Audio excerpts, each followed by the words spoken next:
तर महायुतीमध्ये आता मनसेच्या रूपाने चौथा पक्ष लवकरच सहभागी होणार हे स्पष्ट झाले। दिल्लीमध्ये मनसे अध्यक्ष राज ठाकरे यांनी अमित शहांची भेट घेतली। त्यानंतर बाळा नांदगावकरांनी चर्चा सकारात्मक झाल्याचं म्हटलंय। तर मनसेला 2 जागा मिळणार असं कळतंय। पाहूया टीव्ही 9चा स्पेशल रिपोर्ट।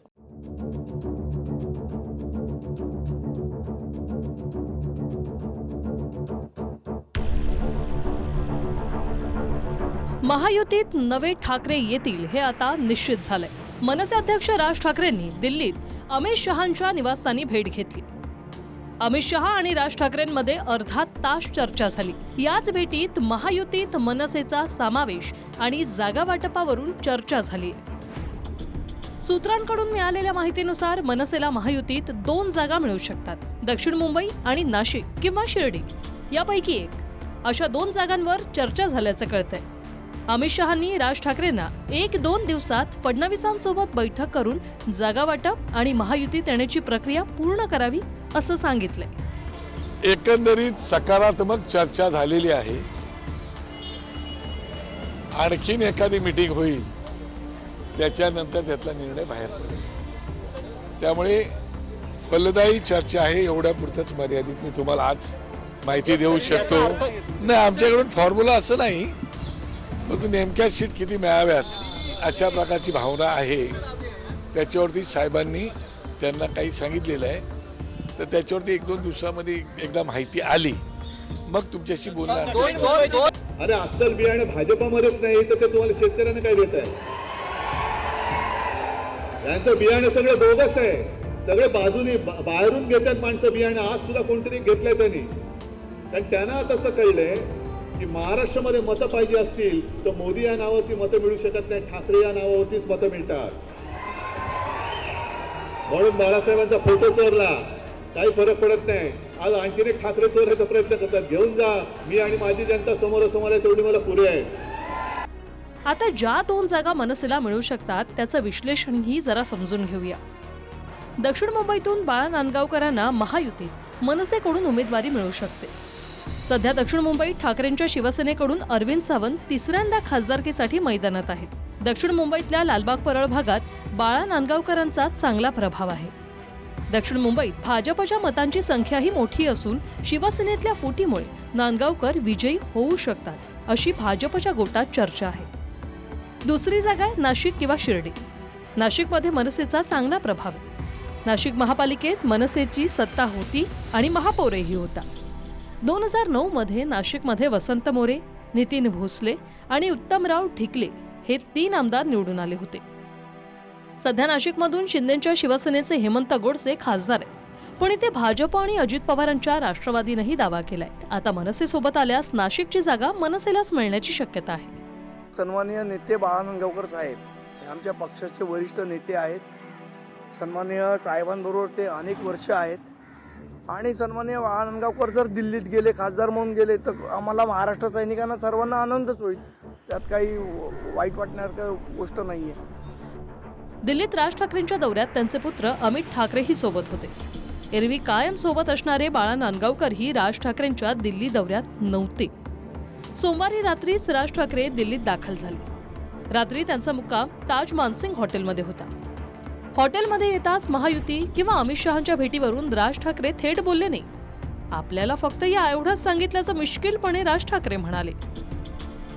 आज क्यों म्हणजे आम्हाला तसं तुम्ही जसं सांगाल तसं मी नाही भेटणार। ठीक आहे, तुमची आमची विनंती आहे। समजू शकतो, पण मला आता काय बोलणार काही नाही। रात्री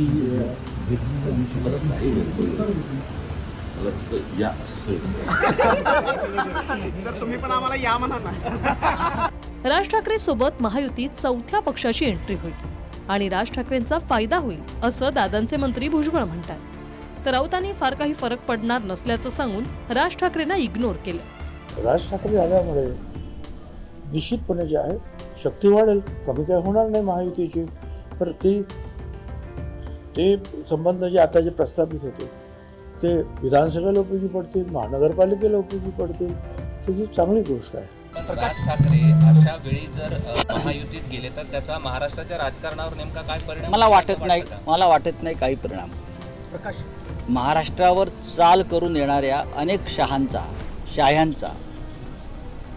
या जनतेनं समाचार घेतलेला आहे आणि कोणी अशा प्रकारच्या महाराष्ट्रावर घाव घालणाऱ्या शक्तींना कोणी मदत करू इच्छित असेल तर या राज्याची जनता ते सहन करणार नाही. शिवसेनेच्या मतामध्ये विभागणी करून फूट पाडून काही पदरात पाडून घेता येईल का, अशा प्रकारची कारस्थानं दिल्ली गेल्या काही काळापासून करत आहे. अमित शहांसोबतच्या भेटीनंतर अमित ठाकरेंनी फेसबुक पोस्ट करून ग्रेट भेट म्हटले. महाराष्ट्र नवनिर्माण सेनेचे अध्यक्ष सन्माननीय श्री राजसाहेब ठाकरे यांनी दिल्लीत केंद्रीय गृहमंत्री श्री अमित शहा साहेब यांची भेट घेतली. मलाही या ग्रेट भेटीचा साक्षीदार होता आलं. तर पंतप्रधान नरेंद्र मोदी साहेबांच्या संकल्पनेतील विकसित भारत करण्यासाठी आणि हिंदुत्वाची भूमिका घेऊन राज ठाकरे साहेब सोबत येत असतील तर निश्चितच त्याचा आनंद होईल, त्याचं स्वागत होईल आणि त्यामुळे निश्चितच महायुतीला पण ताकद मिळणार आहे. उद्धव ठाकरे साहेब हे भाजपसोबत होते त्यावेळी भाजपला या कोणाचीही कधी गरज पडली नाही. म्हणजे भाजपला आता कळून चुकलं असेल की उद्धव ठाकरे साहेबांची ताकद किती होती. एकटे उद्धव ठाकरे साहेब हे भाजपपासून दूर गेल्यानंतर उद्धव ठाकरे साहेबांची कमी भरून काढायला भाजपला सगळ्यात आधी शिवसेना फोडावी लागली, एकनाथ शिंदेंना मुख्यमंत्री करावं लागलं. तरी उद्धव ठाकरे साहेबांची कमी भरत नाही म्हणून त्याच्यानंतर त्यांना राष्ट्रवादी फोडावी लागली, अजित पवारांना उपमुख्यमंत्री करावं लागलं. त्यानंतर सुद्धा उद्धव ठाकरे साहेबांची त्यांना कमी भरता आली नाही म्हणून त्यांना काँग्रेस फोडावी लागली. त्यानंतर सुद्धा त्यांना उद्धव ठाकरे साहेबांची कमी भरता येत नाही म्हणून आता मनसे सोबत लागते. याआधी 2019 मध्ये राज ठाकरेंनी दिल्लीत सोनिया गांधींची भेट घेतली होती. आता राज ठाकरे दिल्लीत अमित शहांच्या भेटीला आले. 2019च्या लोकसभेत राज ठाकरेंनी मोदी शहांना विरोध करत भाजपच्या विरोधात प्रचार सभा घेतल्या होत्या. लोकसभेच्या निकालानंतर त्यांनी ईव्हीएमच्या विरोधात राज ठाकरेंनी भूमिका घेत दिल्लीत निवडणूक आयुक्तांसमोर म्हणणं मांडलं होतं. त्याचवेळी आयुक्तांच्या भेटीनंतर राज ठाकरे सोनिया गांधींच्या भेटीला आले होते.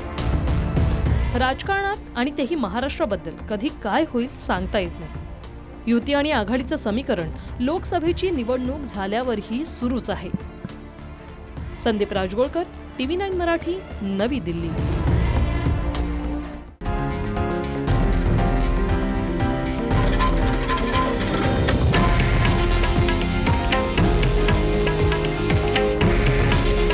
हे आहे देशातील नंबर 1 न्यूज नेटवर्क आणि आपण पाहत आहात TV9 मराठी. काळजी तुमची, हित महाराष्ट्राचं.